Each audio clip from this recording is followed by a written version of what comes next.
আমি প্রকাশ দাস চলে এলাম আজকে আরেকটি নতুন ভিডিও নিয়ে। আজকে তোমাদের সেই কাঙ্ক্ষিত ভিডিওটা নিয়ে চলে আসলাম যে ক্লাস শুরু কবে, যারা ডিপ্লোমা প্রথম পর্ব আছো। তো আসলে কারিগরি শিক্ষা বোর্ডের সমস্ত কার্যক্রম, ডিপ্লোমা ইন ইঞ্জিনিয়ারিং এর সমস্ত কার্যক্রম একই সাথে সংগঠিত হয়, যার কারণে এইখানে পর্ব ভিত্তিক আলাদা কিছু নাই। 2, 4, 6, 8 একসাথে চলবে, 1, 3, 5, 7 একসাথে চলবে। তো তাদের ক্লাসটা শুরু হবে কবে? এখানে প্রথম পর্ব বলার মূল কারণ হচ্ছে যারা প্রথম পর্বে থাকে, দেশের বিভিন্ন প্রান্তে থাকে, তো তারা আসলে সঠিক ডেটটা জানতে পারে না বা সঠিক সোর্স পায় না, যার কারণে আসলে তোমাদের এই মেসেজটা দেওয়া। এরপরে ওরিয়েন্টেশন ক্লাস কবে, প্রথম দিন ক্লাসে না গেলে কি অসুবিধা, আর কতগুলো অধ্যায় পরীক্ষা হবে, এবং পর্ব মধ্য পরীক্ষা কবে, আর সেমিস্টার ফাইনাল কবে। এখন অনেকের মনে এই ধরনের প্রশ্ন আসতে পারে যে এখনো ক্লাসই শুরু করে পারলাম না, পর্ব মধ্য পরীক্ষা আবার সেমিস্টার ফাইনাল পরীক্ষা এইসব আবার কি। তো এরকম হেজিটেশন যদি তোমার মনেও থাকে কমেন্টে জানাইতে পারো। বিষয়টা হচ্ছে যে তোমরা একবার ক্লাস এখন যেমন মানে অধীর আগ্রহে অপেক্ষা করছো যে ক্লাস কবে হবে বা কি এই জাতীয় বিষয়ে, তোমাদের যখন ক্লাস শুরু হবে তখন পরীক্ষা দিতে দিতেই জীবন শেষ। তো যার কারণে আগে থেকেই সতর্ক করে দেওয়া আর কি। এবার পরে আসো যে আমার চ্যানেলে আমি আগে একটি ভিডিও দিয়েছিলাম যেখানে আমরা বলেছিলাম যে 26 তারিখ থেকে তোমার ক্লাস শুরু হবে। তো ওই যে একটা কথা বলছিলাম যে ডিপ্লোমা আসলে ফাটা কেষ্টর মতো, তোমার খবর দেখেও না, খবর পড়েও না, খবর তৈরি করে, মানে সে যা বলে তাই সঠিক। তার কারণ সারা বাংলাদেশে একটা মাত্র পলিটেকনিকে একটা মাত্র বোর্ড দ্বারা সমস্ত কার্যক্রম পরিচালনা হয় ডিপ্লোমা ইঞ্জিনিয়ারিং এর। তো তারা যদি কথার বরখেলাপ করে আমরা তো সেখানে সামান্য। বিষয়টা হচ্ছে তারাই কিন্তু যখন প্রজ্ঞাপন দিয়েছিল, অর্থাৎ হচ্ছে তোমার পর্ব পরিকল্পনা যেটা বলে, যখন পর্ব পরিকল্পনা দিয়েছিল তখন কিন্তু বলেই দিয়েছিল যে 26শে জানুয়ারি থেকে ক্লাস শুরু হবে। এখন তারাই আবার সেই জিনিসটা আগায় নিয়ে আসছে, তাহলে তো সেখানে আর আমাদের কিছু বলার থাকে না। আর এরপরে এরকমটাও না যে পলিটেকনিক, যতগুলো সরকারি বেসরকারি পলিটেকনিক আছে সবার ফোনে কানে কানে ফোন দিয়ে বলে যে হ্যাঁ তোমাদের কলেজের ক্লাসগুলো এই তারিখে শুরু করো, তোমাদের কলেজের ক্লাসগুলো এই তারিখে শুরু করো, এরকমটা কিন্তু না। আসলে বিষয়টা কি যে ওয়েবসাইটে যে নোটিশ প্রকাশিত হয় সেই নোটিশ অনুযায়ী সারা বাংলাদেশে একই সাথে একই সময়ে সকল কার্যক্রম পরিচালিত হয়। তো এখানে কিছু কিছু বিষয় আছে আভ্যন্তরীণ কার্যক্রম, সেগুলো তোমার আলাদা আলাদা পলিটেকনিকে আলাদা আলাদা হতে পারে।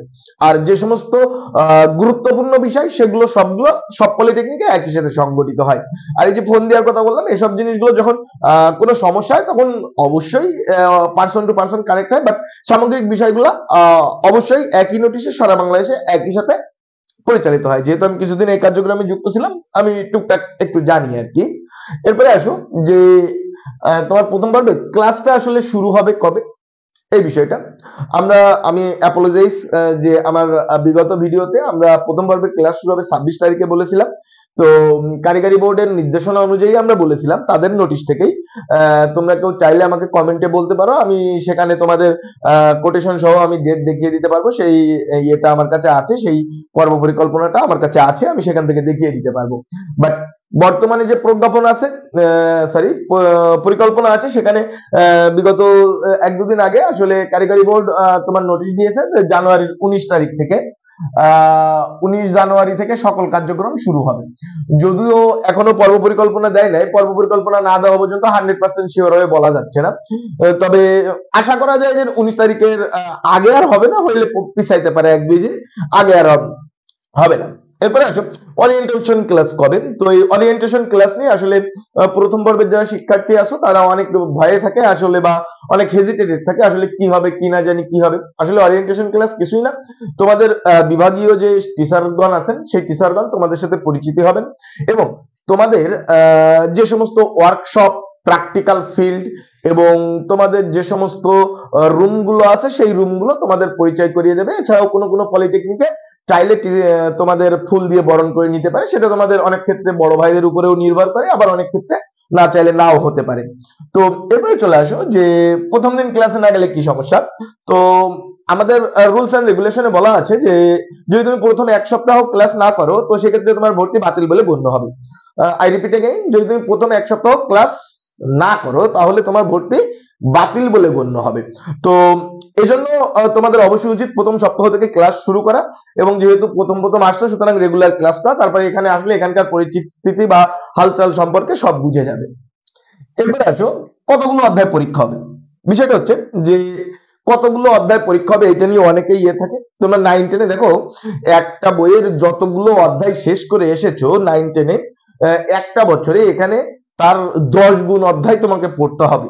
একটা বছরে 10 গুণ না, বলা যায় 13 থেকে 14 গুণ অধ্যায় তোমাকে একটা বছরে পড়তে হবে। এখন একটা সাবজেক্টে সাধারণত অধ্যায় থেকে তোমার যদি 4 ক্রেডিটের সাবজেক্ট হয় 15টা, ম্যাক্সিমাম গেলে 17টা, এর বেশি দিলে আসলে ক্রেডিট আওয়ারে পারা যায় না।